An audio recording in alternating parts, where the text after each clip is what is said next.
Everyone laughed when the will gave her a ruined I'm guest afraid we house, must question the until her validity of this dog odyssey. found what was hidden inside.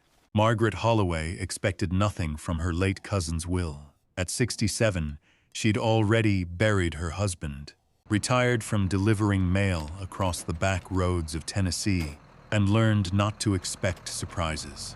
But when the lawyer handed her a rusted key and a note that read, "Trust Ranger, he knows," the room filled with laughter.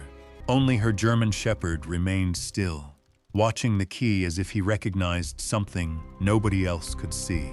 If a loved one left you a mysterious key and only 4 words of instructions, would you follow them? Everyone laughed. Everyone except Margaret Holloway. The The final laughter valuation started of at the the far estate is end of the complete. conference table, This bounced confirms off the the wood-paneled dissolution of the walls, trusts and as spread through the stipulated room herein. in small waves. Some people laughed openly.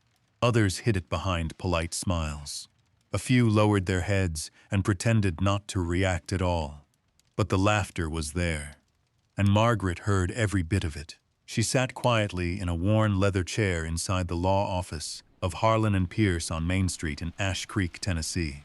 Outside, a cold January rain tapped softly against the windows. The sky hung low over the town, gray and heavy, the kind of winter day that seemed unable to decide whether it wanted to rain or snow. The office smelled faintly of old paper, coffee, and furniture polish. Margaret folded her hands in her lap. At 67, she had learned that silence often revealed more about people than words ever could.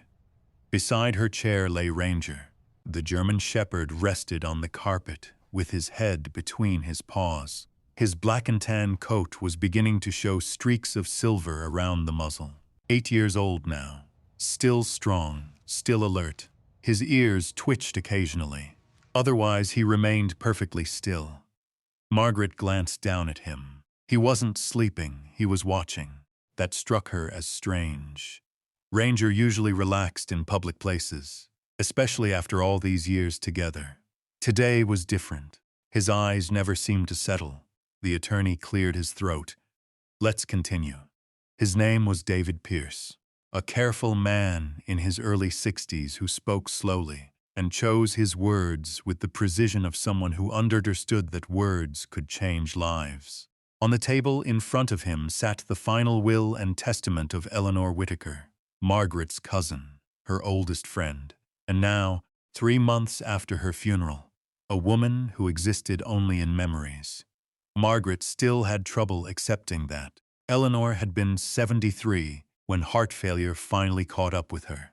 Even now, Margaret sometimes reached for the phone before remembering there was nobody left to answer. The realization never got easier. Across the table sat the rest of the family, and they looked considerably more interested in Eleanor's estate than they had ever looked interested in Eleanor herself. Margaret recognized the expressions: expectation, calculation, anticipation. Eleanor had owned valuable property, nearly 400 acres of farmland, several rental properties, investment accounts, timber rights, the sort of assets that made distant relatives suddenly remember birthdays and family connections. David adjusted his glasses. "The primary residence, including all attached acreage, shall pass to Michael Whitaker." Michael smiled immediately.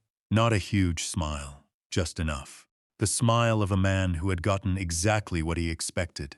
More assets followed. Investment accounts, agricultural leases, equipment holdings, various parcels of land. Each name announced around the room seemed to bring another subtle nod of satisfaction. Margaret listened without much interest. She hadn't come expecting anything. Truthfully, she hadn't wanted to come at all, but Eleanor had specifically requested her presence. David Pierce had made that clear during their phone call, so Margaret came. Now she sat quietly while fortunes changed hands around her. The rain continued outside, steady, patient. Then David turned a page. His expression shifted slightly. Not surprise, something closer to caution. And finally, he said. The room became quieter. Margaret noticed several people sit forward. This must be the last piece, the one everyone had been waiting for. David glanced toward her, then back to the document. The property located at the eastern boundary of the Whitaker farm, commonly referred to as the old guest house property, shall pass in its entirety to Margaret Holloway. Silence, a brief silence. Then someone laughed, a loud bark of amusement. It came from Michael. A moment later, others joined him. Not everyone, but enough. The laughter rolled through the room. Margaret frowned slightly. She hadn't heard anyone mention the guest house in years. Not since she was a much younger woman. Back when the road to it was still maintained. Back when people occasionally talked about it. Then somehow everyone had simply stopped. Michael leaned back in his chair. "You've got to be kidding," another relative chuckled. "The old place is still standing? I thought it fell down 20 years ago." Someone else snorted. "Probably worth less than the truck it would take to haul the junk away." More laughter. Margaret felt heat rise in her face. Not because she cared about the property. Not because she wanted money. But because humiliation never becomes pleasant, no matter your age. No matter your experience. She looked around the room. Nobody seemed interested in hiding their amusement. They all knew what the guest house was. A forgotten structure sitting at the far edge of Eleanor's land. Nobody lived there. Nobody visited. Nobody talked about it. The place had become a joke long ago. Michael shook his head. Poor Margaret. The words carried no sympathy, only entertainment. You always did get stuck with the projects nobody wanted. More laughter. Margaret said nothing. She simply folded her hands tighter. Across the room, Ranger slowly lifted his head, not dramatically, just enough to look toward Michael. The laughter faded a little. Dogs have a way of changing the atmosphere without moving. Michael looked away first. David Pierce waited patiently until the room settled. Then he cleared his throat again. "There is one additional item," the room quieted. David reached into a small envelope resting beside the will. He withdrew something and placed it carefully on the table. A key, old, heavy, rust-covered. The metal had darkened with age. It looked less like something from a house and more like something recovered from the bottom of a lake. Margaret stared at it. The attorney pushed it gently across the table toward her. "Miss Whitaker specifically instructed that this be given to you." The laughter stopped completely now. Curiosity replaced it. Even Michael leaned forward. David reached into the envelope again. This time he removed a folded piece of paper, yellowed, handwritten. The writing was instantly familiar. Eleanor's handwriting. Margaret would have recognized it anywhere. Her throat tightened. David unfolded the note, read it silently, then handed it to her. Margaret took it carefully. The paper felt fragile, as though it had been folded and unfolded many times. She opened it. Only 4 words appeared on the page. "Trust Ranger. He knows." Margaret blinked, once, then again. The room suddenly felt very quiet. She read the sentence a second time. "Trust Ranger. He knows." A strange sensation moved through her chest. Not fear, not grief. Something else. Something she couldn't quite identify. Across the room, somebody laughed nervously. "Well, that's odd." Another relative shrugged. Eleanor always was eccentric, but Margaret barely heard them. Her attention remained fixed on the note. "Trust Ranger. He knows." Slowly she looked down. Ranger was no longer resting. He had risen to his feet. His ears stood forward. His eyes were locked on the rusted key. Not the people, not the room, the key. Margaret felt a chill move through her. Outside, rain slid down the windows in long silver lines. The office seemed smaller now, quieter. The laughter that had filled the room only minutes earlier already felt distant, as though it belonged to another conversation entirely. David Pierce closed the file. The reading is concluded. Chairs scraped. People stood. Conversations began. Yet Margaret remained seated. The key rested in her hand. Cold, heavy, real. The note lay folded beside it. "Trust Ranger. He knows." Across the room, relatives were already discussing property values and acreage estimates. Already moving on. Already forgetting. But Margaret couldn't. because for the first time all afternoon, she found herself wondering, something she hadn't wondered when she walked through the door. Why would Eleanor leave her a forgotten guest house nobody wanted? And why, of all things, would she trust a German shepherd to explain it? Ranger stood quietly beside her chair, watching, waiting, as if he had heard a question long before she ever thought to ask it. And somehow, Margaret could not shake the feeling that Eleanor expected him to answer it. The rain had eased by the time she left the law office. A thin mist drifted through the streets of Ash Creek, softening the outlines of storefronts and streetlights. The courthouse clock tower stood against the gray afternoon sky like something from another era. Margaret tucked the rusted key into her coat pocket. The folded note went into her purse. Ranger walked quietly beside her as they crossed the parking lot. Usually, after an errand in town, he pulled slightly toward the truck, eager to go home. Not today. Today he kept glancing back toward the office building, as if something had been left unfinished. Margaret unlocked her aging Ford pickup and climbed inside. The heater rattled to life with its usual complaint. Ranger settled into the passenger seat. For several miles, neither of them made a sound. The windshield wipers pushed away the remaining drizzle. Ash Creek disappeared behind them. Fields took its place. Bare winter trees, weathered barns, long stretches of quiet Tennessee countryside. Margaret drove the familiar roads almost automatically. She had spent 32 years delivering mail along routes just like these. Back roads, farm lanes, driveways that twisted through woods before revealing a house hidden beyond the trees. Places most people never saw. The landscape felt familiar enough to be part of her. Yet her thoughts remained fixed on one thing, the key and the note. Trust Ranger, he knows. The sentence sounded absurd every time she repeated it in her mind. And yet Eleanor had written it. That was the problem. Eleanor never did things carelessly, not important things. By the time Margaret reached home, the light was already fading. Her house sat on a quiet 2-acre lot outside town, small, neat, nothing fancy. A white ranch-style home with green shutters and a covered front porch. The kind of place built for comfort rather than attention. She parked beneath the carport and sat for a moment before getting out. The silence felt heavier than usual. 6 years. It had been 6 years since Harold died. Sometimes it felt like 60. Sometimes it felt like yesterday morning. Grief had a strange relationship with time. Inside, the house smelled faintly of coffee and cedar. Ranger walked straight to the kitchen. Margaret hung her coat by the door. Then she removed the key from her pocket. The metal looked even older beneath the warm kitchen light. Rust coated most of its surface.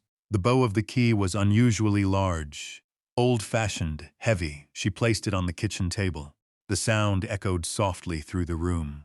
Then she unfolded Eleanor's note one more time. Trust Ranger. He knows. Margaret stared at the words. After a moment, she folded the paper again and set it beside the key. Well, she said aloud, I hope one of us figures it out. Ranger sat near the table, watching, not her, the key. Margaret noticed it immediately. She frowned. You're taking this seriously, aren't you? Ranger's ears twitched. Nothing else. That evening passed quietly. She heated leftover vegetable soup, watched part of a nature documentary, read several pages of a novel without absorbing any of it. The key remained on the table. By 10 o'clock, she gave up and went to bed. The next morning, she found Ranger sitting beside the table. The key lay exactly where she had left it. The dog had not moved. At least it looked that way. His water bowl was untouched.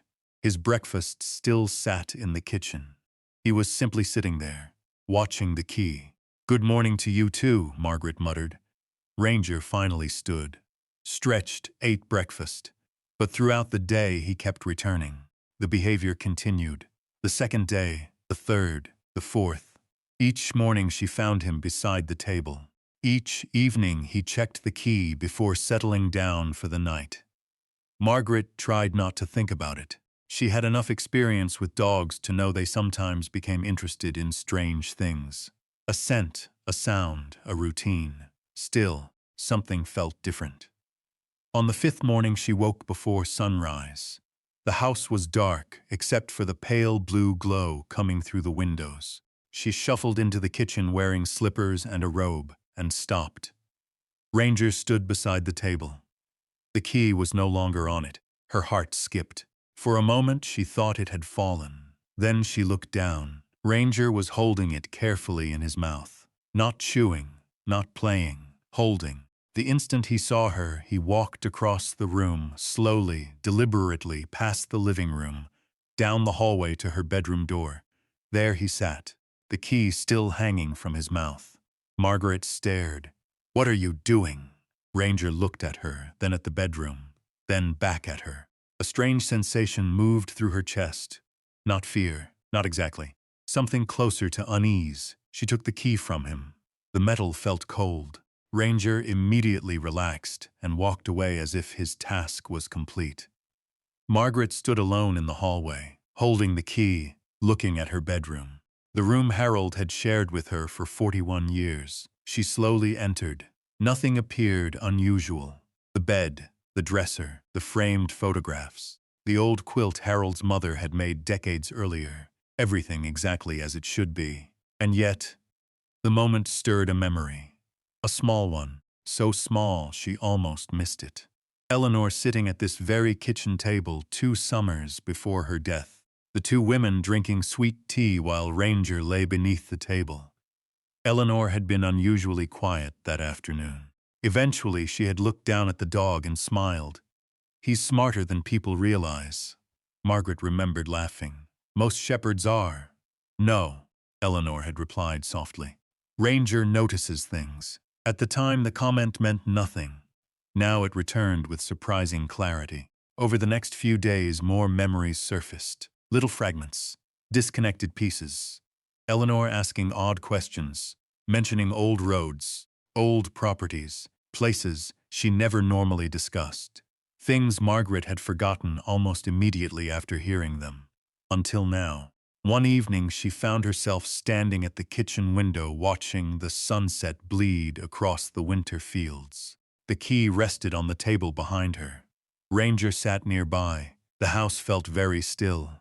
She thought about Eleanor, about the years slipping away, about funerals, about promises never spoken, about questions nobody asked while there was still time. Then she thought about the guest house. The abandoned structure everyone had laughed about. Nobody visited it. Nobody cared about it. Nobody even talked about it anymore. Except Eleanor. Apparently, Eleanor cared enough to leave it to her. And apparently she cared enough to leave instructions. "Trust Ranger. He knows." Margaret let out a long breath. "All right." Ranger immediately lifted his head. The movement was so quick she almost laughed. "You're listening now?" His tail thumped once against the floor. Margaret shook her head. Then she looked toward the key, toward the folded note, toward the darkness gathering outside the windows. For nearly a week she had avoided the question, because the truth was simple. Visiting the guest house meant opening something. Maybe a mystery, maybe a disappointment, maybe nothing at all. But once she went, she couldn't pretend she wasn't curious anymore. She walked to the table, picked up the key, folded the note, and slipped it into her pocket. Ranger stood immediately, waiting, ready. Margaret smiled despite herself. "Looks like we're taking a drive tomorrow." The German shepherd's ears perked forward, and for the first time since the will reading, Margaret felt something stronger than grief. Curiosity. Whatever waited inside that forgotten guest house had waited a very long time. Tomorrow, she and Ranger would finally see it for themselves. Margaret woke before dawn, not because of an alarm, because she couldn't stop thinking about the house. The rusted key sat on the kitchen table where she had left it the night before. The folded note rested beside it. "Trust Ranger, he knows." The words felt no less strange in the pale morning light. Outside, frost coated the grass. The air carried the sharp bite of January. Somewhere beyond the fields, a crow called once and then fell silent. Margaret poured herself a cup of coffee. Ranger was already awake, watching her, watching the key. By 8 o'clock they were on the road. The truck rolled through the outskirts of Ash Creek and into farmland that gradually gave way to patches of woodland. Bare trees lined the narrow county roads. Winter sunlight filtered through branches and cast long shadows across the pavement. Margaret remembered this route, not clearly, just enough. She had traveled it years ago while delivering mail, back when people still lived farther out, back when the eastern side of the Whitaker property wasn't entirely forgotten. The farther they drove, the quieter everything became. No traffic, no houses, only woods and open fields. Eventually, she reached the old county road mentioned in Eleanor's estate papers. A weathered sign leaned crookedly beside the ditch. Most of the lettering had faded. The road itself looked abandoned. Margaret slowed the truck. This has to be it. Ranger immediately sat upright. His ears pointed forward. The change was subtle, but unmistakable. Margaret noticed. The gravel road narrowed as it wound between dense stands of oak and hickory trees. Fallen leaves covered most of the ground beneath them. Branches reached over the roadway like fingers knitting together overhead. After another half-mile, she spotted what remained of an entrance. An iron gate, or what had once been one. One side still stood attached to a stone pillar. The other had collapsed long ago and disappeared into weeds. Margaret parked near the opening. For a moment she simply sat there, looking, listening. The woods felt unusually still, not threatening, just distant, as though the rest of the world existed somewhere far away. She stepped out of the truck. Cold air immediately filled her lungs.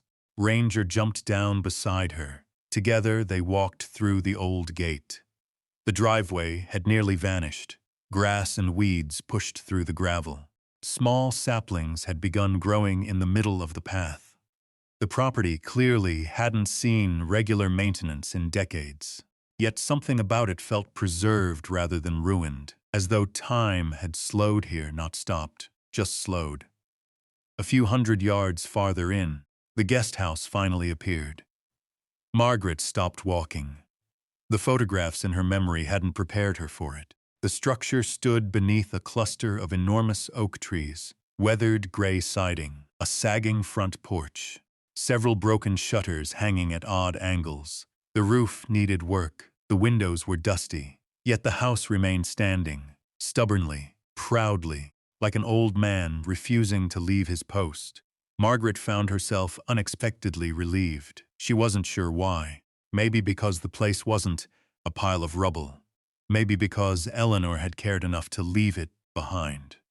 Whatever the reason, seeing it still standing made the inheritance feel more real. Ranger didn't share her interest. The moment they approached the house, he moved past the porch, past the front steps, past the overgrown yard. His nose stayed low to the ground, working, searching. Margaret frowned. Ranger? The dog didn't even look back. He circled the structure once, then headed toward the rear entrance. Margaret followed. The back door required the rusted key. The lock resisted at first, then clicked. The sound echoed strangely in the quiet. The door creaked open. Dust drifted through a shaft of sunlight. The smell hit her immediately. Old wood, dry paper, faint mildew. The scent of a place left alone for far too long. She stepped inside. Floorboards groaned beneath her boots. The interior was dim but surprisingly intact. Furniture remained in several rooms. An old sofa, a rocking chair, bookshelves. Pictures no longer hanging, but still stacked against walls. Someone had simply walked away one day and never returned. Margaret moved slowly through the house. She opened curtains, examined rooms, studied details. Everywhere she looked, she found evidence of lives once lived. A chipped coffee mug, a faded calendar, a blanket folded neatly over a chair. The house didn't feel abandoned. It felt interrupted, as though a conversation had ended in the middle of a sentence. Ranger, meanwhile, seemed completely uninterested in any of it. He moved with purpose, room to room, hallway, kitchen, living room, then finally down a narrow corridor toward the rear of the house. Margaret followed. The hallway ended at a small bedroom. Nothing about the room appeared remarkable. A narrow bed frame stood against one wall. An old dresser occupied a corner. Dust covered nearly every surface. Sunlight entered through a single window. Quiet, ordinary. Yet Ranger stopped immediately. His ears rose. He began sniffing. Not the floor, not the furniture, the walls. Margaret watched. The dog moved along one section of wall near the far corner, sniffed carefully, paused, stepped back, then repeated the process. Again and again, she waited. Eventually, Ranger sat down, staring directly at the wall. "What is it?" No answer. Only silence. Margaret walked over, examined the wall, ran her fingers across faded wallpaper. Nothing. No marks, no damage, no obvious explanation. She checked the floorboards, the window, the dresser. Nothing. After several minutes, Ranger finally stood. Margaret assumed he had lost interest. Instead, he left the room, walked down the hallway, then returned. Straight back to the same wall, the exact same spot. Sniff, pause, sit, wait. Margaret felt a faint chill, not fear, confusion. She had owned dogs most of her life. She knew when an animal noticed something, a scent, a sound, a presence. Ranger clearly believed something mattered here. The problem was she couldn't see what it was. The rest of the afternoon passed much the same way. Margaret explored. Ranger returned repeatedly to the bedroom. Nothing changed. By late afternoon, sunlight had begun turning gold.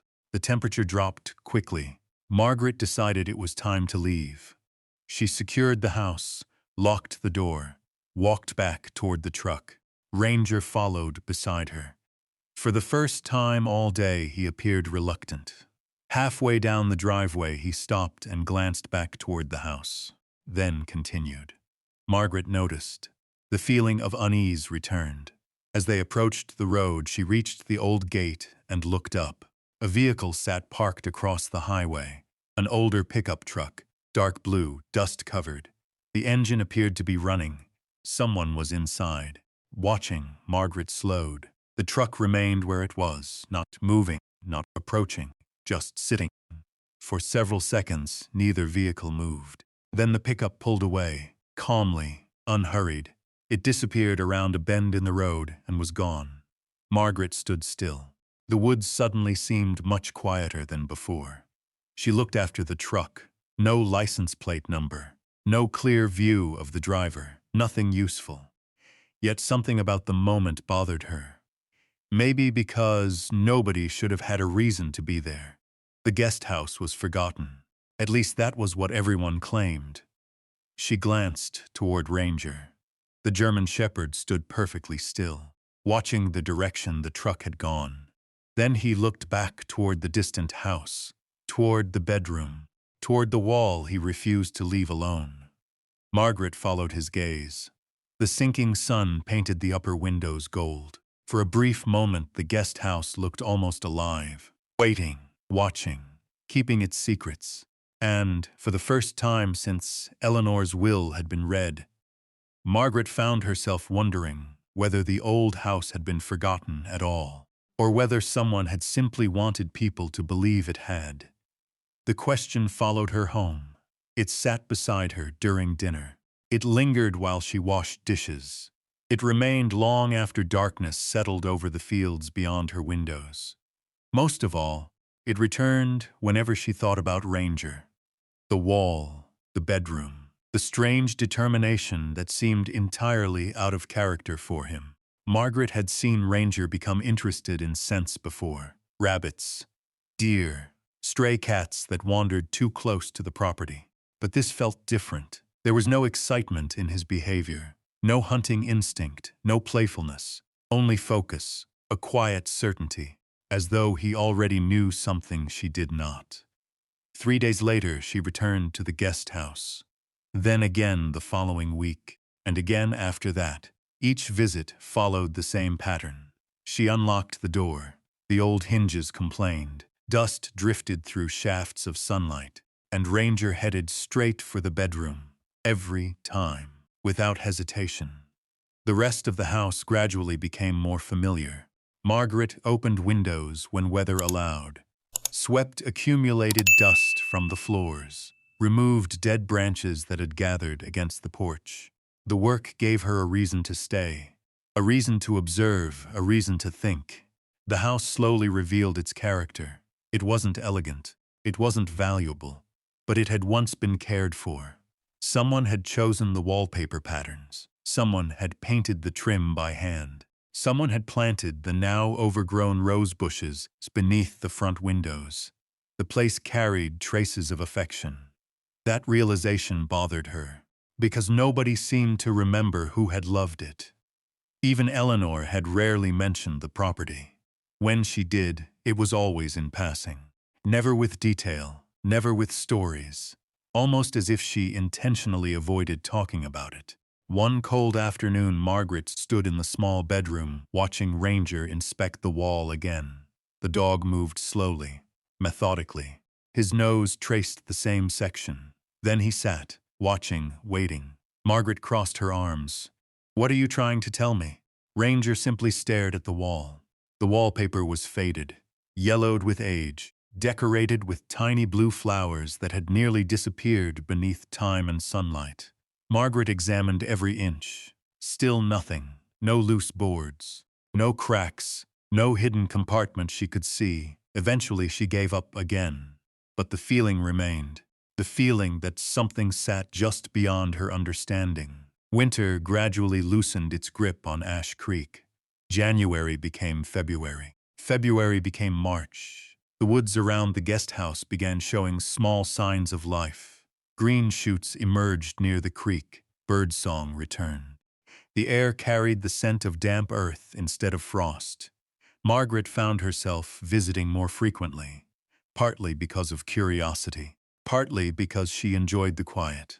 The property felt disconnected from the noise of modern life. No ringing phones, no television, no expectations, just trees, wind, water moving somewhere beyond the woods, and Ranger, always that wall. One afternoon, dark clouds rolled across the horizon faster than expected. Margaret had spent most of the day cleaning debris from the porch when she noticed the change. The temperature dropped suddenly. Wind pushed through the trees. The branches overhead began swaying. Storm weather. The kind that arrived quickly in Tennessee during early spring. She considered leaving. Instead, she decided to wait it out inside. The rain started minutes later. Heavy, violent, it hammered the roof. Thunder rolled across the hills. The windows rattled inside their frames. Margaret sat in the living room, listening to the storm build. Ranger lay nearby, at least for a while. Then he stood. His ears rose. Margaret immediately noticed. Something had changed.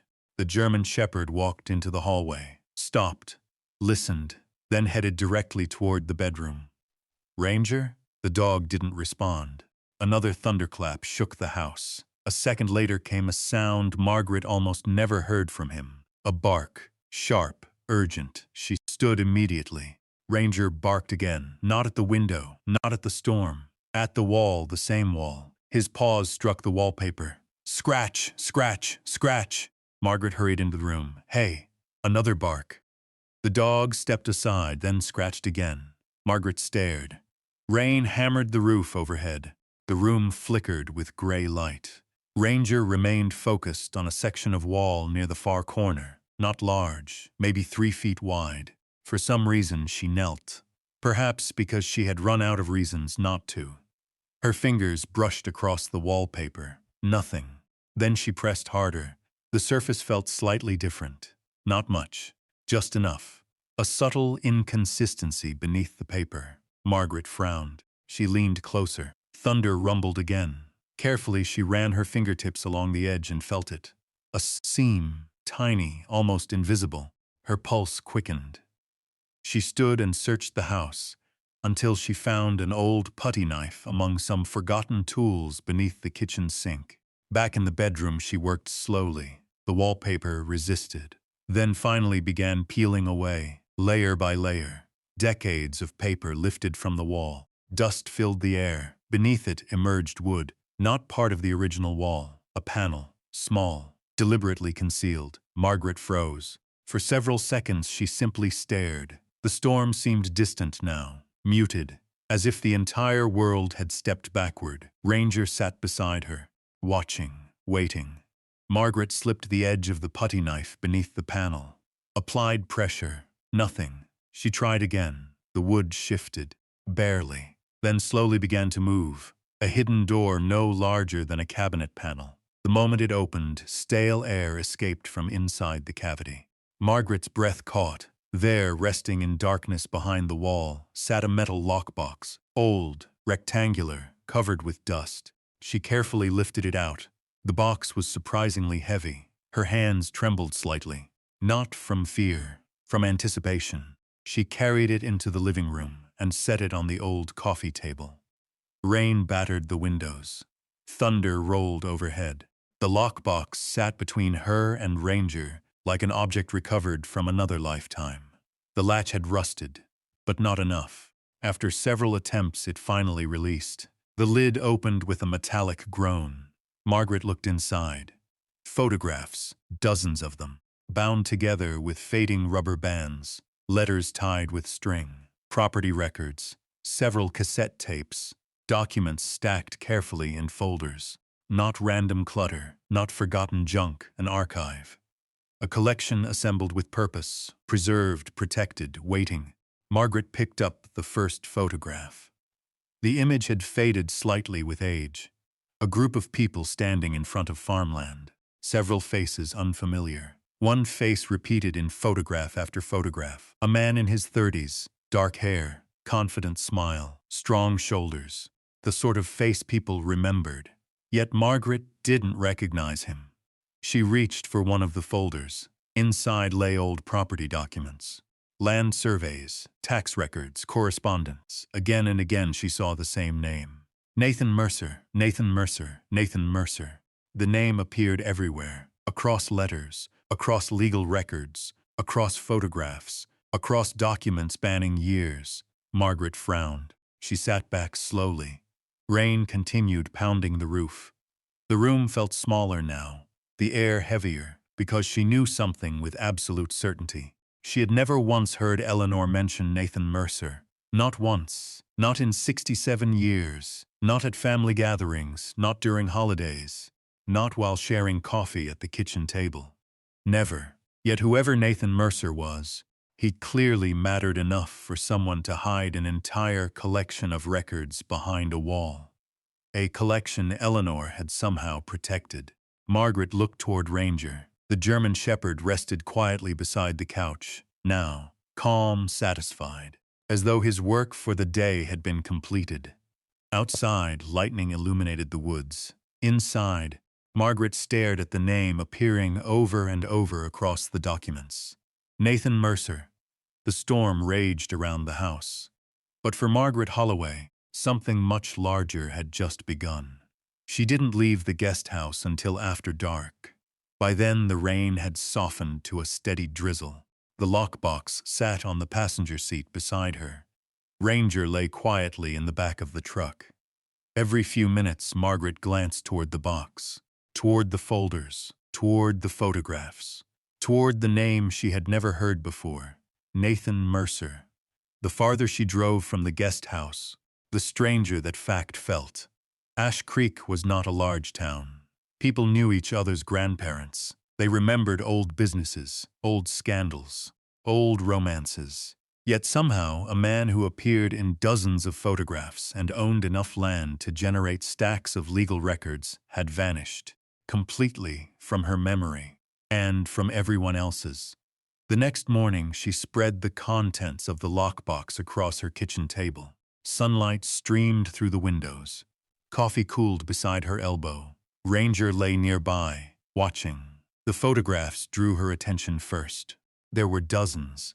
Some showed farmland. Some showed gatherings of people. Some showed ribbon cuttings, livestock auctions, and county fairs. Again and again Nathan Mercer appeared, standing beside tractors, speaking with town officials, smiling beside business owners. In one photograph, he stood in front of a feed store beneath a banner that read, Ash Creek Spring Agricultural Festival, 1983. Margaret stared at it. She remembered that festival. She had attended. Yet she couldn't remember him. That should have been impossible. She turned the photograph over. Eleanor's handwriting appeared on the back. Nathan at the festival. April 1983. The neat lettering made her throat tighten. It was another reminder that Eleanor had touched these documents herself, protected them, hidden them, for reasons Margaret still didn't understand. 3 days later, she drove to the Ash Creek Public Library. The building occupied an old brick structure near downtown. Its wooden floors creaked beneath every step. The air smelled faintly of dust, paper, and furniture wax. Margaret spent hours in the local history room. Newspaper archives, property records, microfilm, county directories. At first, the search felt encouraging. Nathan Mercer clearly existed. His name appeared everywhere during the late 1970s and early 1980s. Agricultural articles, business announcements, community events, land purchases, farm expansions, photographs, mentions, references. Evidence of a life deeply connected to Ash Creek. Then something odd happened. The trail stopped, abruptly. Articles from the mid-1980s simply stopped mentioning him. Property records ended. Photographs disappeared. Business references vanished. It was as if someone had taken a pair of scissors and cut him out of the town's history. Margaret sat back from the microfilm reader, frowning. People didn't simply disappear from public records. Not like that. Not when they had once been so visible. A librarian named Helen Cooper noticed her expression. Helen was in her 70s and had worked in the building for longer than Margaret could. Remember, what are you looking at? She asked. Margaret pointed toward the screen. Nathan Mercer. Something changed, very quickly. Not dramatically, just enough. Helen's smile faded. Her eyes shifted toward the image, then away. I haven't heard that name in years. Do you remember him? A pause. Too long, much. You sure? Helen adjusted a stack of books, suddenly very interested in organizing them. I was young back then. Then she walked away. Margaret watched her go. The answer had sounded rehearsed, not false, just incomplete. Later that afternoon, Margaret visited Earl Benson. If anyone knew Ash Creek's history, it was Earl. He was 86 years old, retired, sharp-minded, and famous for remembering things everyone else forgot. His small house overlooked the river south of town. When Margaret mentioned Nathan Mercer, Earl's reaction surprised her. The old man stopped speaking entirely. His expression tightened. For several seconds, he simply stared through the kitchen window. At nothing. Finally, he sighed. That's a name I haven't heard in a long time. What happened to him? Earl rubbed his jaw. Depends who you ask. What do you mean? Another silence, longer this time. Then he shook his head. No good comes from digging around old business. Margaret stared. That's not an answer. I know. Then give me one. The old man looked genuinely uncomfortable. That bothered her more than anything. Because Earl Benson wasn't afraid of difficult conversations. Yet here he was, avoiding one. I think it's best you leave that alone, Margaret. The words settled heavily between them. She left 20 minutes later with no answers, only more questions. Over the next 2 weeks, similar conversations repeated themselves. At the diner, at the hardware store, at church, among people old enough to remember the 1980s. The pattern never changed. Some claimed they remembered nothing. Others changed the subject. A few became visibly nervous. One elderly farmer simply stood up and walked away. The deeper Margaret dug, the stranger the town became. Meanwhile, Ranger developed a habit of his own. Every time she reviewed Nathan's documents, he became attentive, watchful, and on several occasions he did something unusual. He led her places. The first time happened outside the guest house. Margaret was examining an old property map from the lockbox when Ranger suddenly stood and walked toward a stand of trees at the edge of the property. He stopped, looked back, waited. When she followed, he continued. The trail eventually ended near an overgrown fence line. Nothing obvious appeared there. No hidden compartment, no documents, nothing. Yet the location matched a marking on one of Nathan's maps.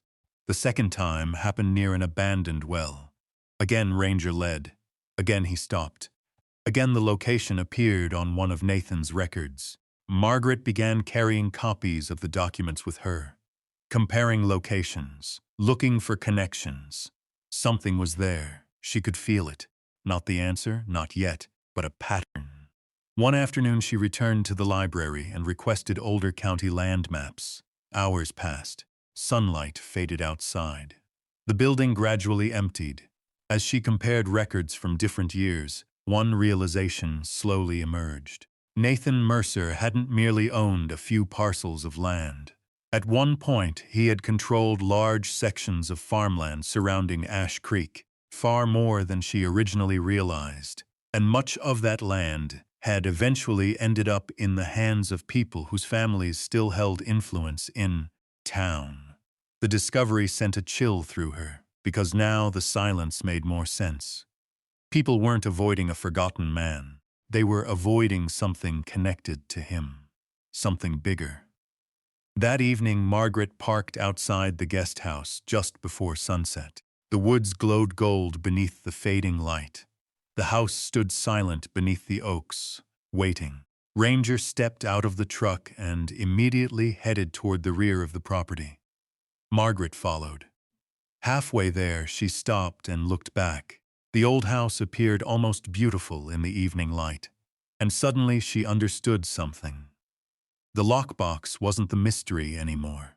The lockbox was only the introduction. Whatever Eleanor had hidden behind that wall wasn't meant to reveal a secret.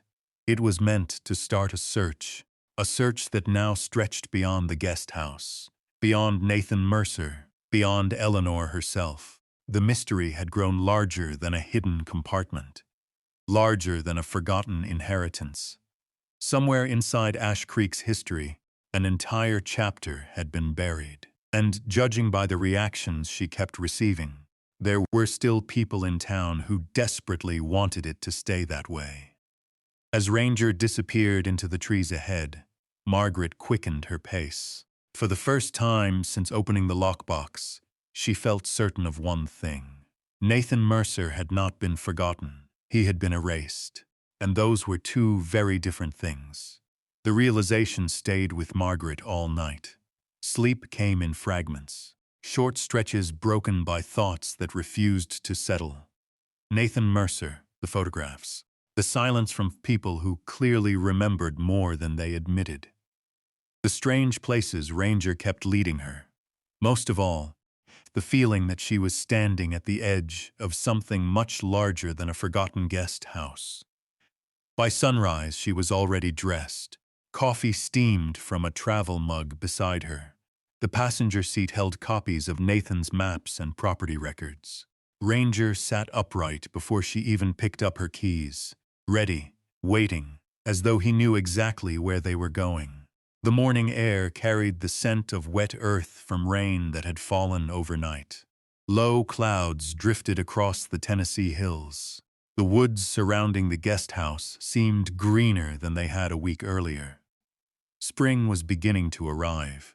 Margaret parked near the old gate and stepped out. Birdsong echoed through the trees.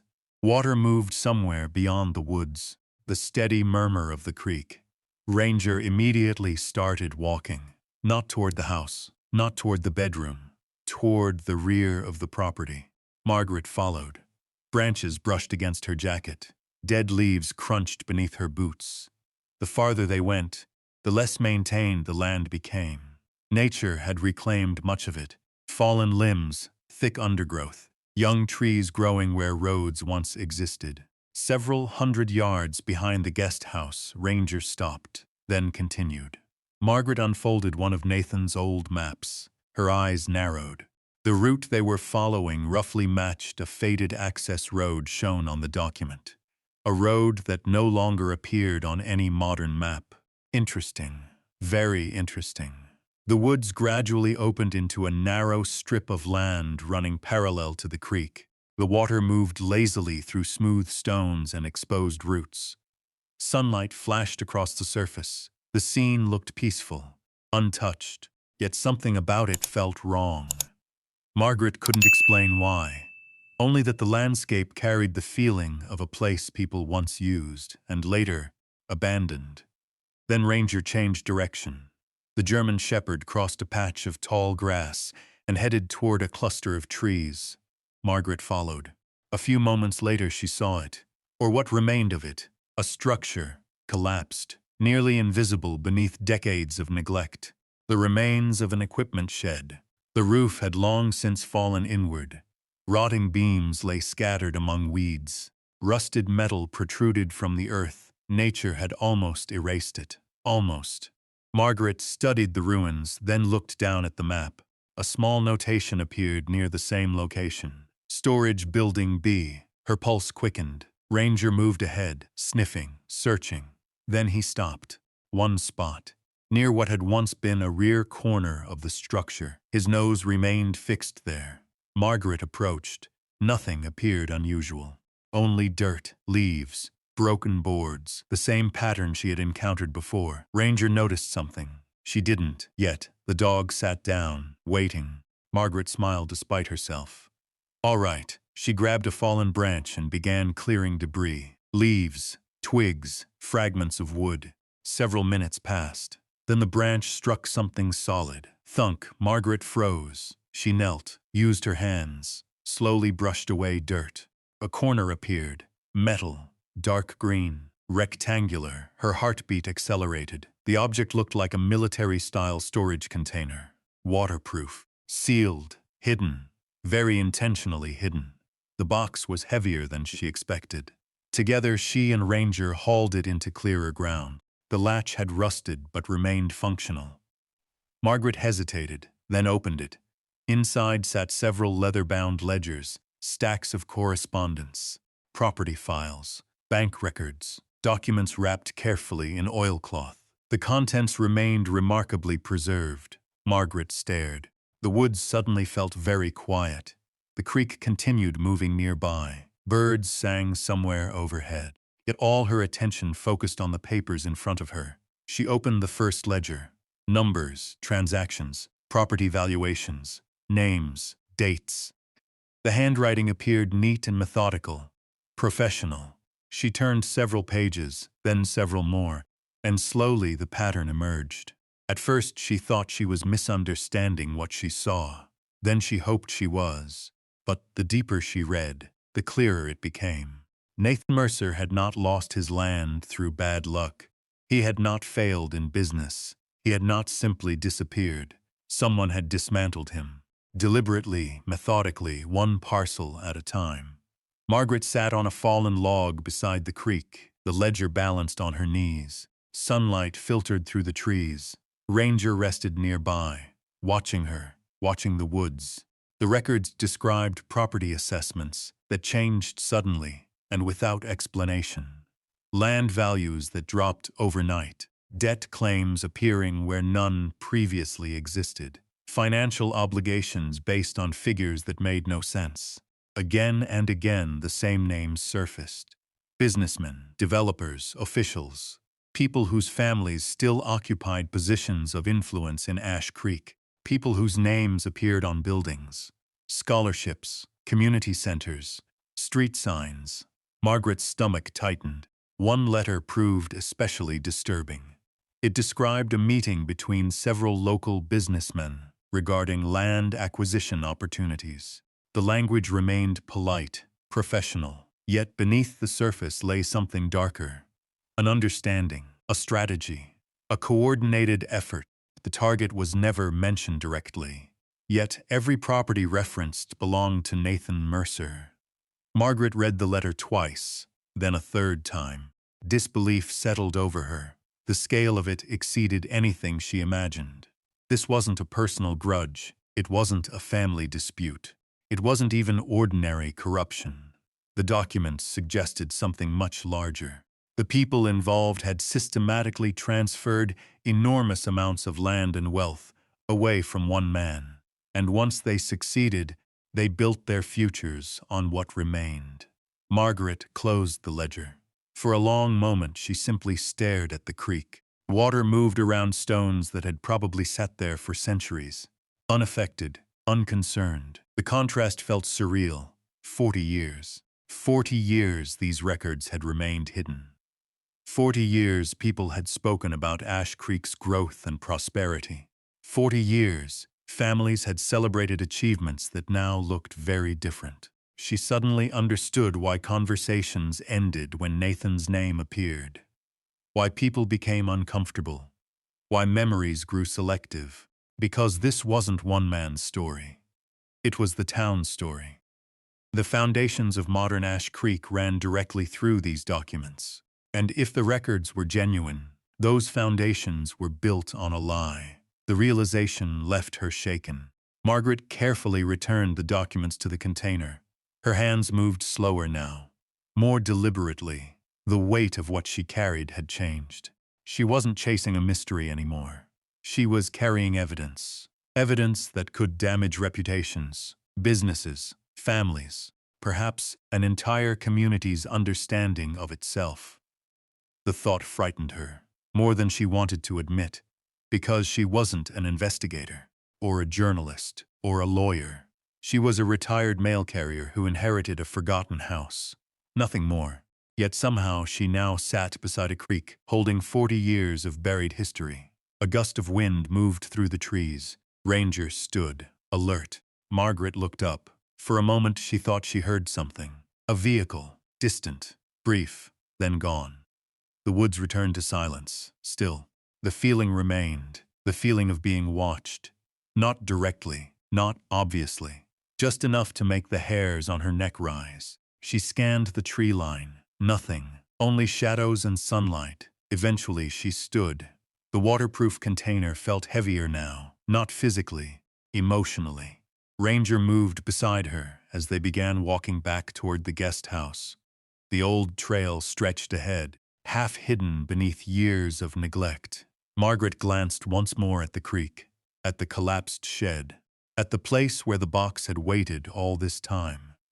And for the first time since opening Eleanor's hidden wall compartment, she truly understood what Ranger had uncovered. The lies had never been about Nathan Mercer alone. They had reshaped Ash Creek itself. And somewhere ahead, she suspected, Eleanor had known that all along. The realization followed Margaret home like a shadow. She carried the waterproof container into her kitchen and placed it beside the lockbox from the guest house. For a long time, she simply stood there, looking. 2 hidden collections, 2 separate hiding places, both preserved for decades, both connected to Nathan Mercer, both somehow connected to Eleanor. The pattern was becoming impossible to ignore. Outside, evening settled over the countryside. The last light faded beyond the fields. Ranger lay beneath the kitchen table, quiet, content, as if he had completed another step in a journey only he seemed to understand. Margaret made herself a sandwich she barely touched. She poured tea she forgot to drink. Her attention remained fixed on the documents and the cassette tapes. There were 6 of them, plain black tapes, each labeled in Eleanor's handwriting. Nothing elaborate, only dates, months, years. The oldest appeared to be nearly 40 years old, the newest only a few months before Eleanor's death. Margaret picked one up carefully. The tape felt strangely personal, more personal than the photographs, more personal than the property records. A voice carried something paper never could. Presence, memory, emotion. The problem was finding a way to listen. After nearly half an hour of searching closets and storage shelves, Margaret finally located an old cassette player packed away in a cardboard box. Harold had used it years ago for recorded sermons and audiobooks. To her surprise, it still worked, barely. The buttons felt stiff, the speakers crackled. But when she inserted fresh batteries, the machine hummed to life. Margaret carried it to the guest house the following afternoon. She wasn't entirely sure why, only that listening there felt right. The house had guarded the secret. The house should hear it revealed. Spring sunlight filtered through the oak trees as she unlocked the door. The rooms felt different now. Not abandoned, not forgotten. Occupied by questions, occupied by memories. Ranger followed her inside. The dog made his usual circuit through the house before settling in the living room near the old fireplace. Margaret sat in a chair facing the window. The cassette player rested on her lap. Her hands hesitated. Then she pressed play. Static filled the room. A hiss, a pop. Several seconds passed. Then a woman's voice emerged. Older, tired, unmistakably Eleanor. Margaret froze. The sound hit harder than she expected. For months, she had only remembered Eleanor. Now she was hearing her. The difference was overwhelming. "Margaret," the voice said softly, "if you're listening to this, then I'm gone." The room seemed to shrink. Margaret lowered her eyes. The tape continued. "I've started this recording 6 times already." A faint laugh, sad, self-conscious. "I never know where to begin." Outside, wind moved through the trees. Inside, Eleanor's voice carried across time. "I suppose I should begin with Nathan." Margaret's pulse quickened. The name sounded different spoken aloud, more real, more human. For several moments, Eleanor said nothing, only breathing, gathering courage. Then she continued. "Nathan Mercer was the man I intended to marry." Margaret stared at the cassette player. Her mind refused to process the words, not because she misunderstood them, because she understood them perfectly, and they made no sense. Eleanor had never mentioned Nathan, not once, not in 67 years, not through family gatherings, not through holidays, not through long afternoons spent talking across kitchen tables. Nothing. Yet here she was, saying she had planned to marry him. Margaret felt her chest tighten. The tape continued. "I was 26. Eleanor's voice softened. "Younger than I realized, older than I felt." A pause, then another faint laugh. "Nathan made everything seem possible." Margaret closed her eyes. The emotion in Eleanor's voice felt unfamiliar. Not because she had never heard happiness before, because she had never heard this kind of happiness from Eleanor. This was deeper, warmer, more alive. The voice belonged to a version of her cousin Margaret had never known. "He wasn't perfect," Eleanor said, "but he was good, truly good."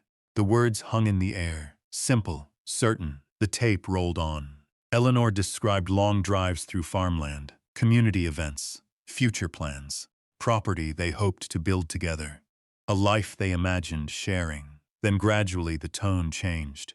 The pauses grew longer. The laughter disappeared. Margaret listened in silence. Outside, clouds drifted across the afternoon sky.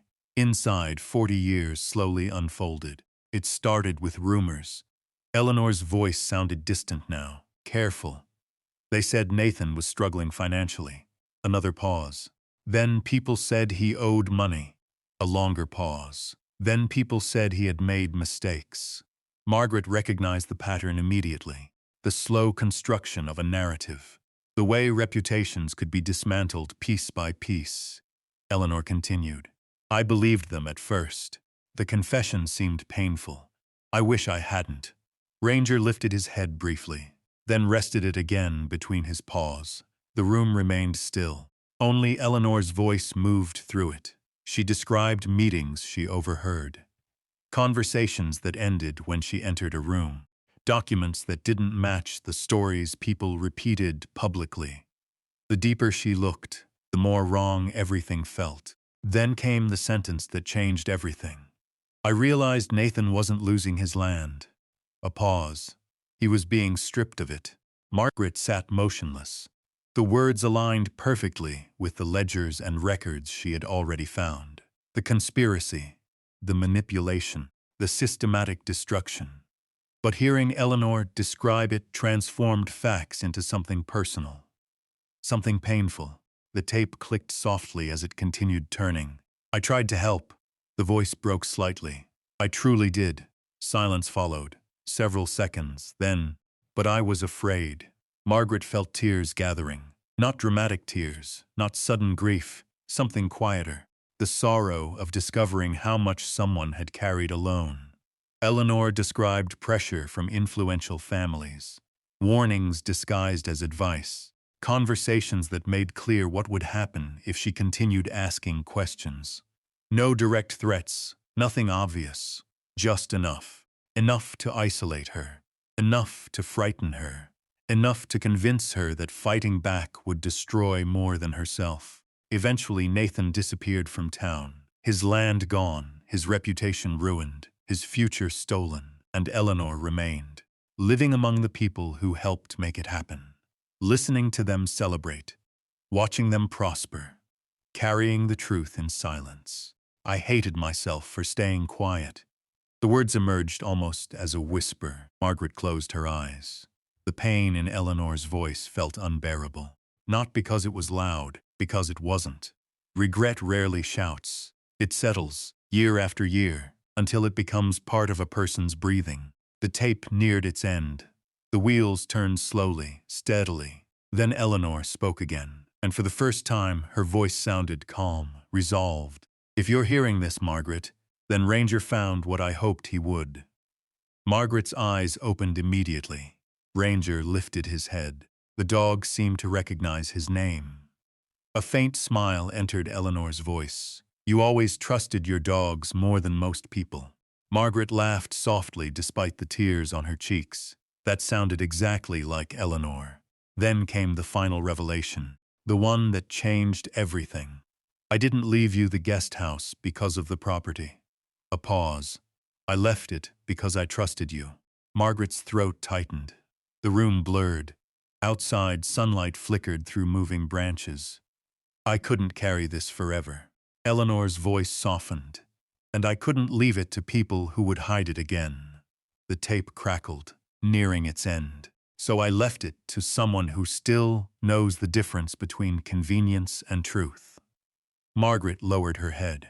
The words landed heavily, not as a request, as a responsibility Eleanor had carried for 4 decades. The recording ended with a final breath, then silence. The tape clicked, stopped. The guest house became quiet again. Margaret sat motionless. The cassette player rested in her lap. Ranger stood, walked over, placed his head gently against her knee. The simple gesture nearly broke her. For a long time she stared through the window, at the trees, at the sunlight, at the house Eleanor had used to preserve a truth she never found the courage to reveal publicly. Now Margaret finally understood. The inheritance had never been about land, never about money, never about a forgotten building. Eleanor had left her something far heavier and far more valuable, the truth, and the burden of deciding what happened next. Margaret spent 3 days avoiding the decision. She worked in her garden. She cleaned her house. She organized old photographs. She even drove into town and bought groceries she didn't need. None of it helped, because every road led back to the same question. What was she supposed to do with 40 years of buried truth? The lockbox sat on her dining room table. The waterproof container sat beside it. The cassette tapes remained stacked neatly in a small pile. Every time she walked past them, she felt Eleanor's voice waiting. Not demanding, waiting. By the 4th morning, Margaret understood something. Silence was also a decision. And if she chose silence, the story would disappear again, just as it nearly had before. That afternoon she made 2 phone calls. The first was to Claire Donnelly. The second was to Victor Hale. Neither person lived in Ash Creek. That mattered. Margaret no longer trusted the town to investigate itself. Claire Donnelly worked as an investigative journalist for a regional newspaper based in Knoxville. Margaret found her name after reading several articles exposing land fraud and corruption across eastern Tennessee. The woman had a reputation for following facts, even when those facts made powerful people uncomfortable. Victor Hale was a land rights attorney in Nashville, a former prosecutor, methodical, respected, known for taking cases involving disputed property ownership and historical fraud. Margaret expected skepticism. Instead, both agreed to meet. 3 days later, they sat around the kitchen table in her home. Claire was younger than Margaret expected, early 40s. Sharp-eyed, direct, she listened more than she spoke. Victor appeared older, mid-60s, calm, patient, the sort of man who carefully considered every word before saying it. Margaret showed them everything: the photographs, the property records, the ledgers, the letters, the cassette recordings, neither interrupted. Hours passed. Sunlight moved across the floor. Coffee grew cold. Ranger slept beneath the table, occasionally lifting his head whenever someone raised their voice. Finally, Claire leaned back in her chair. "This is real." The words settled heavily in the room. Victor nodded. "Very real." Margaret looked between them. "You believe it?" Claire almost laughed. "Margaret, I don't need to believe it. The documents speak for themselves." Victor removed his glasses, rubbed the bridge of his nose. "The amount of supporting evidence here is extraordinary." His expression darkened. "If even half of these records verify, we're looking at a coordinated land acquisition scheme spanning multiple parties." Margaret stared at the table. The truth sounded larger every time someone described it. Claire tapped one of the ledgers. "The problem isn't proving something happened." She paused. "The problem is proving exactly who knew." That process began immediately. Over the following weeks, copies of the documents went to historians, accountants, and archival researchers. Property transfers were reviewed. Corporate records were examined. Old banking information was requested. The story slowly moved beyond Margaret's kitchen. And once it did, things changed. Fast. The first article appeared online less than a month later. The headline avoided accusations. It simply asked questions. Questions Ash Creek had avoided for decades. Within 48 hours, people across the county were talking. Within a week, people across the region were. Margaret felt the shift immediately. The diner became quieter when she entered. Conversations paused. People watched. Not everyone, but enough. Some approached her privately. One elderly woman squeezed her hand in the grocery store parking lot. "My daddy always said something wasn't right." Then she walked away before Margaret could ask another question. Others were less supportive. A man at the feed store muttered loud enough for everyone to hear, "Some things ought to stay buried." Nobody responded. Nobody agreed. Nobody disagreed. The silence felt louder than the comment itself. Ash Creek had entered uncomfortable territory. The territory between suspicion and confirmation, and people rarely behaved predictably there. Then the phone calls began. Some were supportive, some simply curious. Others weren't pleasant. Margaret never received threats. Nothing dramatic, nothing that would interest police. Instead, she received disappointment, criticism, pressure, the sort that arrives disguised as concern. One caller told her she was reopening old wounds. Another suggested she was being manipulated by outsiders. A third insisted Eleanor would have wanted peace. Margaret hung up after that one, because nobody making that argument had listened to the recordings. Nobody making that argument had heard Eleanor cry. The pressure spread into her own family. A cousin from Chattanooga called, then another, then a nephew she hadn't spoken with in years. Most conversations followed the same pattern. At first, they expressed concern. Then they expressed worry. Eventually, they arrived at the real point. Wasn't this enough? Hadn't enough damage already been done? Why keep pushing? Margaret listened, then politely ended the calls. Because nobody ever asked the question that mattered. What happened to Nathan Mercer? Not one of them. One evening she sat alone on the porch of the guest house, watching sunlight disappear beyond the trees. The woods had turned fully green now. Spring covered everything. Birds moved through the branches. The creek murmured somewhere beyond the property. Ranger rested beside her chair. His head lay across his paws. For the first time since beginning the search, Margaret felt tired, truly tired. The kind of exhaustion that settled somewhere deeper than muscle. The story had grown beyond her. Reporters called, researchers called, attorneys called. People argued online. People argued at church. People argued in diners. And somehow she had become the center of all of it. She hated that. Margaret had spent most of her life avoiding attention. Now she couldn't escape it. A truck slowed on the road near the property, then continued. A second vehicle passed 30 minutes later. She noticed things like that now. The awareness never fully disappeared. Ranger lifted his head briefly, then relaxed again. Margaret reached down and scratched behind his ears. The dog leaned gently into her hand. Simple, steady, reliable, the way he always had been. "You know," she said softly, "this would have been easier if you'd ignored that wall." Ranger blinked. Nothing more. The answer somehow made her smile. A few days later, Claire visited again. They sat inside the guest house, surrounded by boxes of copied records. Claire looked exhausted, excited, but exhausted. "We found additional transfers." Margaret looked up. "Related to Nathan?" Claire nodded. "And several names connected to current families in town." The journalist hesitated, then added quietly, "This story is going to hurt people." Margaret looked toward the window, toward the woods, toward the life Nathan Mercer never got to finish. It already did. Claire said nothing, because there wasn't much left to say. That night, Margaret stayed at the guest house longer than usual. Darkness settled slowly. Crickets filled the air. The old house creaked around her. She sat at the kitchen table reviewing documents until her eyes hurt.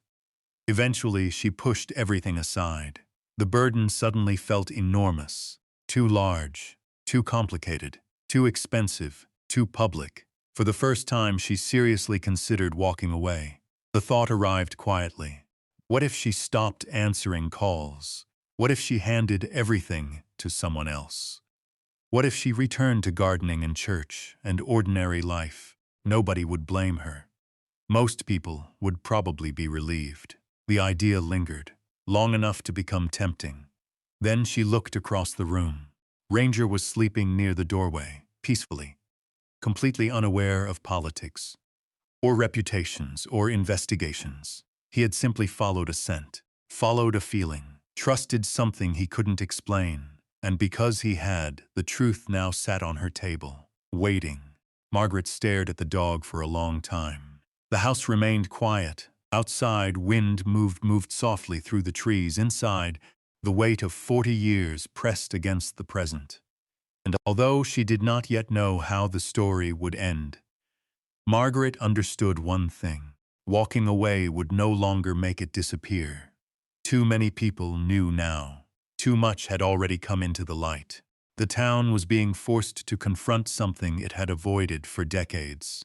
Not because of reporters, not because of attorneys, not because of public attention, because eventually the truth had found someone willing to keep looking, and a German shepherd who never stopped leading the way. The change began quietly, not with headlines, not with dramatic announcements, not with a courtroom. It began with paperwork, boxes of paperwork, old records that had spent decades gathering dust inside county archives, bank storage facilities, and forgotten filing rooms. Claire Donnelly called Margaret nearly every evening, sometimes with updates, sometimes with questions, sometimes simply to tell her another piece had fallen into place. By early summer, the investigation had moved beyond journalists and attorneys. State officials became involved. Historical land records were reviewed. Financial transfers were examined. Property ownership histories were reconstructed. For the first time in 40 years, people with authority were looking at the same documents. Eleanor had hidden behind a wall, and they were asking the same questions. Margaret spent most mornings at the guest house, waiting, reading, trying not to imagine outcomes she couldn't control. The woods had fully transformed now. The oak trees carried thick green canopies. Wildflowers appeared along the creek. Sunlight filtered through leaves and painted moving patterns across the porch floor. Life continued, even while the town held its breath. One Thursday afternoon, Claire arrived carrying a thick folder. The expression on her face told Margaret everything before a single word was spoken. Something significant had happened. They sat on the porch. Ranger stretched out nearby. A warm breeze moved through the trees. Claire opened the folder. Bank records. Margaret looked up. Claire nodded. Verified. The single word carried enormous weight. She slid several documents across the table. Transfers, accounts, corporate filings, financial pathways. The evidence connected directly to names already appearing throughout Nathan's records. No longer theories. No longer suspicions. Verified. Margaret studied the papers. The numbers themselves meant little to her. The implications meant everything. The conspiracy Eleanor described wasn't merely possible. It was real, documented, traceable. For a long moment, neither woman spoke. The creek murmured somewhere beyond the trees. A woodpecker tapped rhythmically in the distance. Finally, Claire leaned back. "We're almost there." Margaret nodded slowly. Yet she understood something Claire didn't. Being right wasn't the same thing as feeling relieved. The closer they came to proving the truth, the heavier the story felt. Because real people lived inside that truth. Real families, real histories, real consequences. 3 weeks later, the missing piece arrived unexpectedly. An elderly man named Walter Grayson walked into Victor Hale's Nashville office. 82 years old, former county clerk, retired for nearly 2 decades.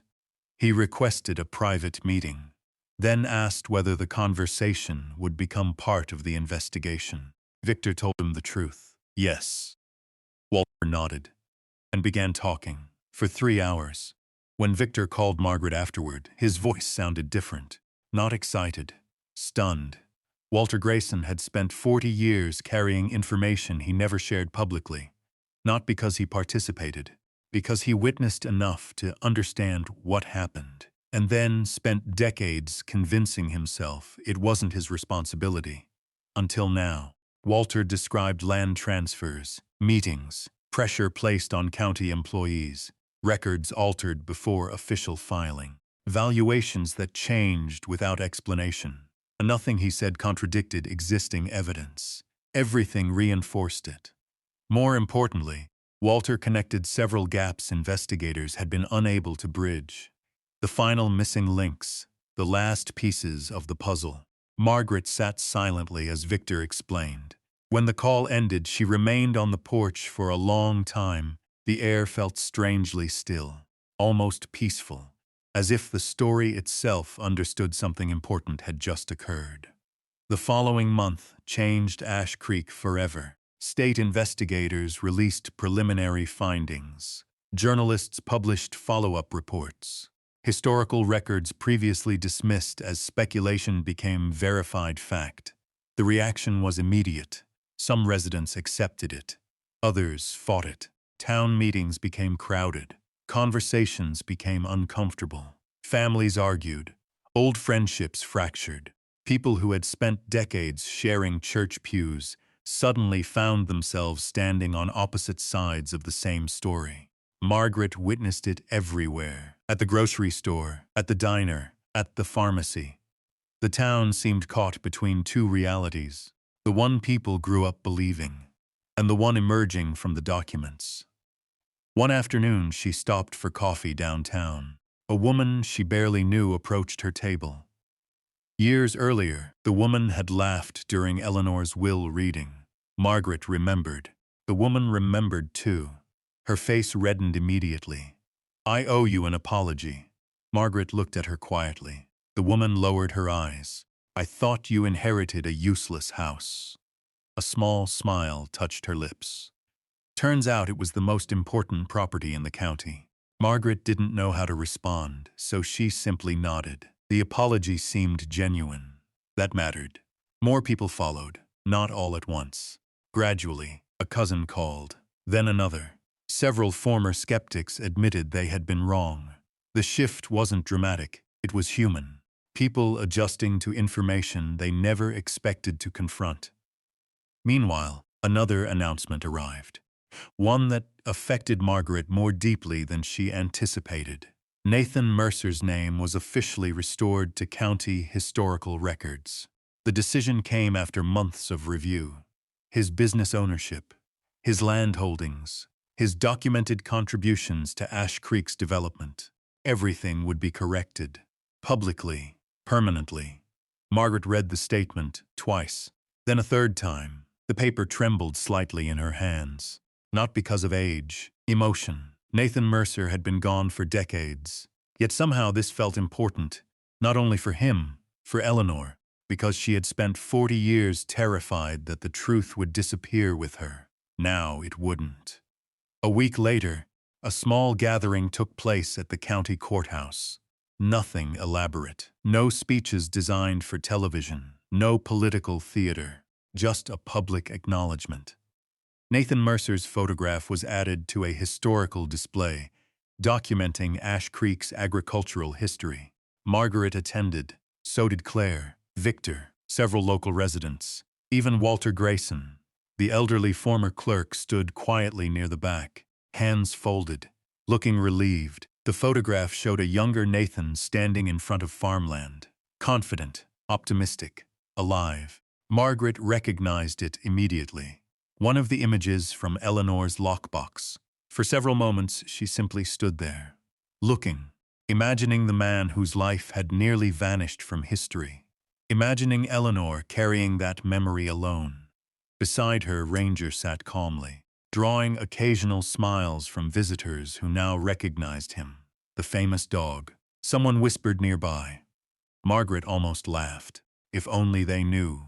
That evening she returned to the guest house. Alone except for Ranger, the sun was beginning to set. Orange light filtered through the trees. The house looked different now, not because the structure had changed, because she had. The porch steps creaked beneath her boots. She sat in the old rocking chair someone had left there years ago. Ranger stretched out beside her. The woods glowed gold. The creek reflected the fading sky. For the first time in months, Margaret felt the tension easing, not disappearing, easing. The truth had finally reached daylight. Not completely. There would still be reports, investigations, consequences. But the hardest battle was over. The town could no longer pretend nothing happened. The documents existed. The witnesses existed. The evidence existed. And now everyone knew it. Margaret looked toward the distant road, remembering the laughter during the will reading, remembering the rusted key, remembering Eleanor's note. Trust Ranger, he knows. She smiled, because somehow impossibly he had. The evening breeze moved softly through the trees. Ranger lifted his head, watched the sunset, then settled back down. And as darkness slowly gathered around the guest house, Margaret realized something she hadn't felt since the beginning of the journey. Hope. Not for herself, not even for Ash Creek, for the simple fact that after 40 years in darkness, the truth finally had a place in the light. A year later, the guest house no longer looked forgotten. The gravel driveway had been restored. The collapsed fence lines had been repaired. The old oak trees still stood guard over the property, their branches stretching across the sky exactly as they had for decades. But now the land beneath them felt alive again. Wildflowers bloomed near the creek. Fresh paint brightened the porch railings. New shutters framed the windows. The house still looked old. Margaret had insisted on that. She wanted restoration, not replacement. The building had earned its years. It deserved to keep them. On a cool October morning, sunlight spilled across the front porch as Margaret sat outside carrying a mug of coffee. The air smelled faintly of leaves and wood smoke. Somewhere down the hollow, some was burning brush. The scent drifted lazily through the trees. Ranger followed her. Slower now, older. His muzzle had turned noticeably whiter over the past year. The journey had aged them both, yet he still carried himself with quiet confidence, still watched the property as though it remained his responsibility. Margaret lowered herself into a rocking chair. Ranger settled beside her feet. The familiar rhythm of the chair creaking beneath her had become one of her favorite sounds. Because this was home now. Several months after the investigation concluded, she had sold her old house. Not because she disliked it, Not because she wanted a change, because every time she drove away from the guest house, she found herself wanting to come back. Eventually she stopped pretending otherwise. The place that once seemed like an unwanted inheritance had become the center of her life. Across the porch hung a simple wooden sign, Mercer Whitaker House, preserving the stories that almost disappeared. The sign wasn't large. It didn't need to be. People found the place anyway. Historians, students, researchers, neighbors. Sometimes tourists passing through eastern Tennessee after reading one of Claire Donnelly's articles. The guest house had quietly become something unexpected. A small, historical center. A place where forgotten records now lived openly. Inside, the rooms had changed. The old bedroom where Ranger discovered the hidden panel remained preserved almost exactly as Margaret found it. Visitors often paused there longest, not because it was dramatic, because it was ordinary. An ordinary room that had protected an extraordinary secret. The hidden compartment remained visible behind protective glass. Beside it hung a framed copy of Eleanor's note. "Trust Ranger? He knows." People smiled when they read it, then usually looked down at Ranger. The German shepherd never seemed impressed by the attention. That Saturday morning, a yellow school bus pulled into the parking area. Margaret smiled. The monthly field trip. A group of middle school students climbed out. Teachers followed. The children carried notebooks and water bottles, and enough energy to power a small city. Ranger watched them approach. One little boy pointed immediately. "That's the dog," the teacher laughed. "Yes, that's Ranger." The students gathered beneath the oak trees while Margaret greeted them. A year ago, she would have hated speaking to groups. Now she found herself enjoying it, not because she liked attention, because she liked watching people discover the story, the real story, not rumors, not legends, the truth. She led them through the house. The children moved from room to room, listening, asking questions, looking at photographs. Nathan Mercer smiled from framed displays. His farm records lined the walls. Maps showed the original land boundaries. Newspaper articles documented the investigation. And throughout it all ran Eleanor's story.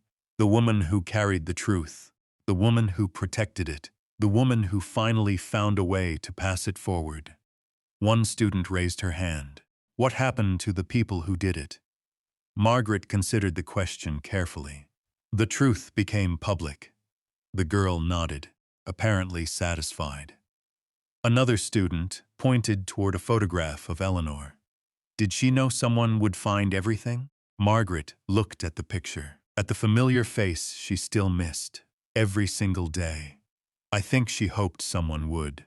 The answer felt right. After the students left, the property became quiet again.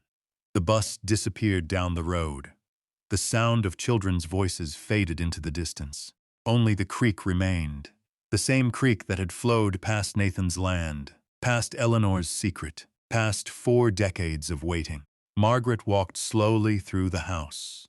The afternoon sunlight illuminated dust motes drifting through the air.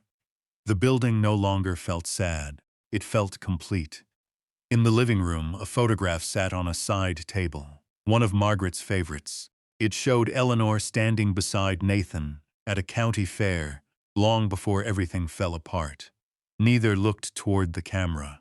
Both were laughing at something outside the frame. The image always stopped her, because it captured a future that never happened. And yet somehow, through all the loss and silence and years, part of that future survived anyway. The truth survived. The memory survived. Margaret paused beside the photograph, then continued toward the porch. Outside, Ranger had moved into a patch of sunlight, sleeping. His paws twitched occasionally, chasing something in a dream. Margaret sat beside him. The afternoon slowly drifted toward evening. Golden light filtered through the trees. Leaves rustled overhead. The creek whispered beyond the woods. For a long time, she simply listened. No reporters, no investigations, no court filings, no phone calls demanding explanations. Just peace. The kind of peace that arrives gradually, quietly, almost unnoticed, until one day you realize it has been sitting beside you all along. Margaret looked across the property, toward the restored house, toward the trail Ranger had followed, toward the woods that had hidden answers for so many years. Then she looked down at the dog sleeping beside her feet. A smile touched her face. The entire journey had begun with a rusted key, a note, and a dog who refused to ignore a wall. Nothing about it made sense at the time. Perhaps it never would. But some stories arrive that way. Not through grand plans, not through heroic decisions, through small choices. A closer look. One more question. One more step down an overgrown path. The sun sank lower. The sky turned amber, then gold, then deep orange beyond the hills. Margaret leaned back in the rocking chair. The familiar creak echoed softly across the porch. And for the first time in many years, she felt completely at ease. Not because everything had worked out perfectly. It hadn't. Not because the past could be changed. It couldn't. But because the waiting was over. Nathan Mercer no longer existed only inside hidden documents. Eleanor no longer carried her secret alone. And the house that once made everyone laugh now stood as proof that some truths are patient. Patient enough to survive decades. Patient enough to wait beneath floorboards, behind walls, inside forgotten boxes, and inside the hearts of people who are afraid to speak, until the right moment arrives, until the right person arrives, until someone is finally willing to look. The evening breeze moved gently through the oak trees. Ranger opened one eye, looked at Margaret, then closed it again, satisfied. Margaret laughed softly, then watched the last light settle across the creek, and there, in the quiet Tennessee hollow, where a forgotten guest house had waited through 40 years of silence, she finally understood what Eleanor had truly left her. Not property, not money, not even justice, trust. The trust that one ordinary person could carry a difficult truth when others could not. The trust that memory mattered. The trust that fear did not have to write the final chapter. And as darkness settled gently over the trees, Margaret Holloway sat beside her loyal German shepherd and felt something she had not felt in a very long time. Peace. Truth does not survive because powerful people protect it. It survives because ordinary people choose not to abandon it. Sometimes the most valuable inheritance is not what someone leaves behind. It is the responsibility they trusted you to carry forward. Sometimes the most valuable inheritance is not what someone leaves behind. It is the responsibility they trusted you to carry forward. As the last light slipped through the oak trees, Margaret reached down and rested her hand on Ranger's shoulder. The old dog barely opened an eye, just enough to see she was there. Then he settled again. A year earlier, everyone had laughed at that guest house. They saw peeling paint, broken boards, and a woman they assumed had been handed the worthless piece of a much larger estate. What none of them saw was the thing waiting behind the wall, or the woman who had spent 40 years carrying it, or the dog who refused to walk away from it. Margaret thought about Eleanor often now, not as the woman who died with a secret, but as the young woman in that photograph laughing beside Nathan Mercer before fear entered the room and stayed for decades. She finally understood something that had taken her cousin a lifetime to teach. Eleanor hadn't left her answers. She had left her trust, because sometimes the people we love can't finish the hardest part of their story. Sometimes all they can do is leave a trail, a key, a note, a box hidden where no one thinks to look. And hope that someday someone follows it. Funny thing is, no one followed it first. Not the lawyers, not the reporter, not the relatives. A German suffered it. He couldn't read a single document, couldn't understand a robbery record, couldn't explain why he kept returning to that same world. He just knew something that didn't belong to the dog, and because he refused to ignore it, a man got his name back, a woman finally had her to her, and a town we're forced to remember what is want to forget.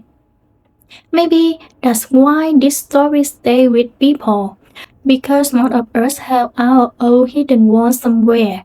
Something never said, someone never understood, or two we've been carrying longer than we should. So before we go, here's the question Eleanor Greshow left behind. If someone you love left you a key to the tools they've been rotating for 40 years, would you have the courage to return it?